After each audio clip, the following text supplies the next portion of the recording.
இந்த வீடியோவில் நம்ம என்ன பார்க்க போறோம்னா மே 2026 கும்பராசிக்காரர்களுக்கு எத்தகைய ஒரு பலாபலன்கள் நிறைந்த ஒரு மாதமாக மே 2026 இருக்க போகுதுன்னு பார்க்க போறோம்.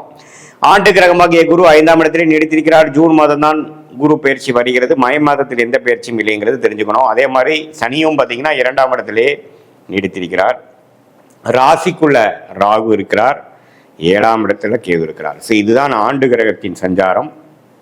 கும்பராசி பொறுத்த வரைக்கும் மாத கிரகம் எப்படி இருக்கிறான்னு பார்த்தீங்கன்னா, செவ்வாய் ராசி அதிபதியாகிய சனியை பாதிக்கிற அளவுக்கு முதல் 2 வாரம் இருக்கிறார். 3rd and 4th வீக்ல இருந்து தான் பார்த்தீங்கன்னா செவ்வாய் 3ஆம் இடத்துக்கு போய் ராசி அதிபதியோட தாக்கத்திலிருந்து விலகிறார். சனியும் செவ்வாயும் சேருவது நல்லதில்லை. அது ஒரு ஏப்ரல் மாதம் கடைசியிலிருந்தே மே 2 வாரங்களும் சனியோட பாதிப்பு இருக்கு. ஸோ அதனால போக போக மே மாதம் போக போக நல்ல பலன்களை எதிர்பார்க்கலாம்.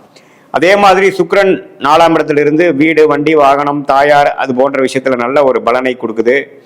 வசதிப்படுத்திக்கக்கூடிய அமைப்புகள், வாழ்வை மேம்படுத்திக்கக்கூடிய அமைப்புகள்லாம் நல்லா இருக்கு. அதை நீங்க யூஸ் பண்ணிக்கணும். அதே மாதிரி புதனும் பார்த்தீங்கன்னா 4ஆம் இடத்துல சுக்கிரனோட வீட்டில் கணிசமான டைம் மே மாதம் இருக்கிறதுனால மாணவர்கள் நல்லா படிக்கக்கூடிய அமைப்பு, புத்திசாலித்தனமா சில முடிவுகளை எடுத்து ஜெயிக்கக்கூடிய அமைப்பு, கணக்கு வழக்கில் எல்லாம் நல்லா வரக்கூடிய அமைப்பு, அக்கௌண்டன்சி, ஆடிட்டர் லைனில் இருக்கிறவங்களுக்குலாம் நல்ல ஒரு டெவலப்மெண்ட்டு, அது மாதிரி விஷயங்கள்லாம் கொடுக்குதுங்க. அதே மாதிரி ராஜயோகாதிபதி சுக்கிரன் 4ஆம் இடத்துல ஆட்சி பெறுகிறத ஒரு 2-3 வாரம் தான் இருக்கும். அந்த டைமை நீங்கள் நல்லா யூஸ் பண்ணிக்கணும். So May 2nd and 3rd and 4th week ஒரு ஃபர்ஸ்ட் கிளாஸாக இருக்கிறதுனால நீங்கள் நல்லா யூஸ் பண்ணிக்கணும். சூரியன் 3ஆம் இடத்துலேருந்து 4ஆம் இடத்துக்கு மாறார். அதுவும் இடம், வீடு, வண்டி, வாகனம் அது மாதிரி விஷயத்துக்கு நல்ல ஒரு அமைப்பாக தான் இருக்கிறது. ஸோ எல்லா கிரகமும் ஓரளவுக்கு நன்றாக ராசிக்குள்ள ராகு 7ல் கேது இருக்கிறது தான் பார்த்தீங்கன்னா கருத்து வேறுபாடு குடும்பத்துக்குள்ள அப்பப்போ வரும். பங்குதாரர்களுக்குள்ள கொஞ்சம் பிரச்சனைகள், நண்பர்களுக்குள்ள முதல் இருந்த மாதிரி ஒரு அன்னோனியம் இல்லாமல் கொஞ்சம் கான்ஃப்ளிக்ட், கொஞ்சம் டிஸ்கனெக்ட் ஆகிற மாதிரி அமைப்புகள்லாம் இருக்கு. கொஞ்சம் பொறுமையாக போகக்கூடிய அமைப்பு, நான் பிடிச்ச முயலுக்கு 3 கால் அப்படிங்கிற மாதிரி இல்லாமல் கொஞ்சம் பொறுமையாக போய் ஜெயிக்கக்கூடிய அமைப்பாக இருக்கு. மற்றபடி பார்த்தீங்கன்னா ராஜயோகாதிபதி சுக்கிரன் அருமையான ஒரு அமைப்பில் இருக்கிறதுனால, அதே சமயத்தில் செவ்வாய்ங்கிற கிரகம் ராசி அதிபதியோட தாக்கத்திலிருந்து விலகி வரனால மே மாதம் போக போக ஒரு நல்ல பலன்கள் நம்ம எதிர்பார்க்கலாம்.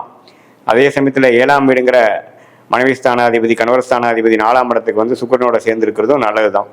ஸோ ஓரளவுக்கு கிரக நிலைகள்லாம் ஓரளவுக்கு நல்லா இருக்கு. பட் ராசி அதிபதி ராகுவோட தாக்கத்தில் இருக்காருங்கிறது மறந்துடக்கூடாது. திடீர்னு நம்ம சில முடிவுகள் எடுத்து மாட்டிக்கொள்வோம். கொஞ்சம் மெடிடேஷன் பண்ணணும், கொஞ்சம் பொறுமையாக இருக்கணும், மூச்சு பயிற்சி பிராணாயாமா பண்ணணும்.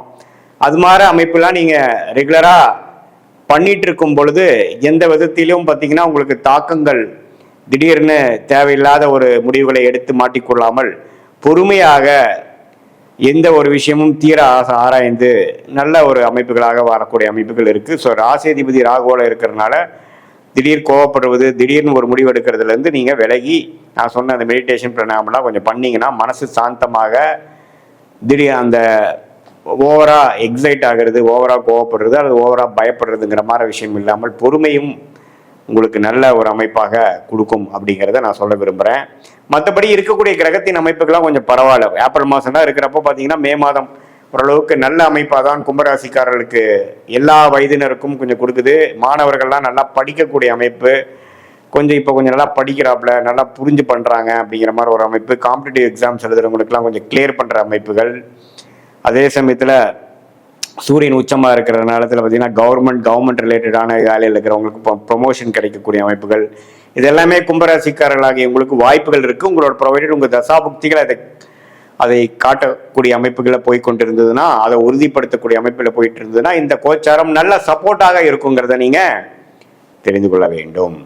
இது பார்த்தீங்கன்னா ஒரு பொதுவான ஒரு ஆண்டு கிரகத்தின் சஞ்சாரம், மாத கிரகத்தின் சஞ்சாரமே ஒழிய உங்களுடைய ஜென்ம ஜாதகத்தில் நீங்கள் பிறந்த தேதி, பிறந்த நேரம், பிறந்த ஊரை வைத்து உங்களுடைய ஜாதகத்தை திருக்கணித பஞ்சாங்கம் முறையில் நாம் போட்டு அதில் எது மாதிரி உங்களுடைய லக்னம் இருக்கு, லக்னாதிபதி எப்படி இருக்கிறார், ஸ்தானபலமா, திக்பலமா எப்படி இருக்கு, நீங்க கும்பராசியில சதய நட்சத்திரமா, அவிட்டமா, புரட்டாதியா, எது மாதிரி நட்சத்திரத்துல பிறந்திருக்கீங்க, என்ன தசாபுக்திகள் போய் கொண்டிருக்கிறது, அந்த தசநாதன் எப்படி இருக்கிறார், புக்திநாதன் எப்படி இருக்கிறார் அப்படிங்கிறதெல்லாம் தெரிந்து கொண்டு அதற்கேற்ற மாற நம்மளுடைய பிராப்தங்கள் என்ன, நம்மளுடைய கர்மவினை என்ன, எது மாதிரி விஷயங்கள் அடுத்து வரக்கூடிய 6 மாதத்துக்கு தென்படுகிறது, எந்த நேரத்தில் எது நடக்கும், லாங் டேர்ம் எப்படி காட்டுது, பாஸ்ட் எப்படி போச்சு, இப்போ ப்ரெசென்ட்ல என்ன மாதிரி விஷயங்கள் நமக்கு என்ன ஆதிபத்தியம் நடந்து கொண்டிருக்கிறது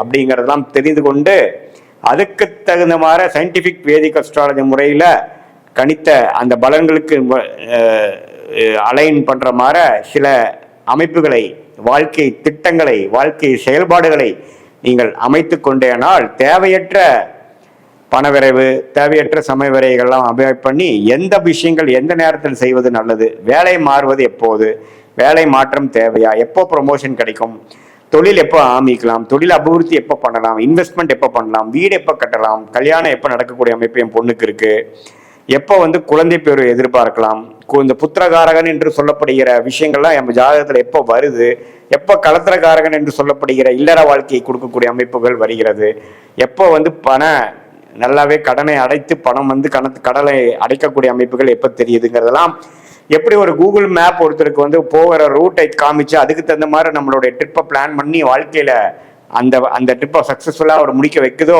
அதே மாதிரி நம்மளுடைய வாழ்க்கையும் அதே மாதிரி எது மாதிரி ஒரு பிளானிங்ல இருக்கும், எது மாதிரி அமைப்புகள், டைம் லைன்ஸ் என்ன, எந்த நேரத்தில் நம்ம அடிக்க வாசிக்கணும், எந்த நேரத்தில் வேகமா போகணும், எந்த முடிவுகளை எப்போ எடுப்பது நல்லது, நம்மளுடைய யோகமான கிரகங்கள் என்ன, அந்த கிரகத்தின் காரத்துவம் என்ன, அந்த கிரகம் எது மாதிரி தொழிலை கொடுப்பார், எது மாதிரி படிப்பை கொடுப்பார், எது மாதிரி லைன்ல நம்ம போனோம்னா நல்லது, இன்வெஸ்ட்மெண்ட் பண்ணி பிசினஸ் பண்ணுமா அல்லது கன்சல்டிங் முறையில் பண்ணலாமா, வியாபாரமா, எக்ஸ்போர்ட் இம்போர்ட்டா, அல்லது உள்நாட்டில் மேனுஃபேக்சரிங் மாதிரி பண்றதா, அல்லது வேலையா, வேலைங்கிற எது மாதிரி துறை, ஐடி துறை நல்லா வருதா, அதே சமயத்தில் வேற மாதிரி ஒரு டொமைன், மெடிக்கல், ரியல் எஸ்டேட், அது மாதிரி விஷயங்கள் நமக்கு ஜாதகத்தில் எப்படி இருக்குங்கிறதெல்லாம் துல்லியமாக பார்த்து அதுக்கு தகுந்த மாதிரி பாஸ்ட்ல எப்படி நடந்தது, அதுக்கு தகுந்த மாதிரி தான் வாழ்க்கை நடந்ததா, இப்போ ப்ரெசன்ட் என்ன போயிட்டு இருக்கு, அடுத்து வரக்கூடிய காலகட்டங்கள்லாம் எது மாதிரி விஷயமா காட்டுதுங்கிறத நல்ல விதமாக சயின்டிபிக் வேதிக் அஸ்ட்ராலஜி முறையில் எந்த விதத்திலும் மிகைப்படுத்தாமல் உள்ளது உள்ளவாறு தெரிந்து கொண்டு அதுக்கு தகுந்த மாதிரி நம்ம வாழ்க்கை திட்டங்களையும் நம்ம செயல்பாடுகளையும் நம்மளுடைய முயற்சிகளையும் நம்மளுடைய காலங்களையும் அந்தந்த காலத்தில் அது செய்யணும்பாங்க.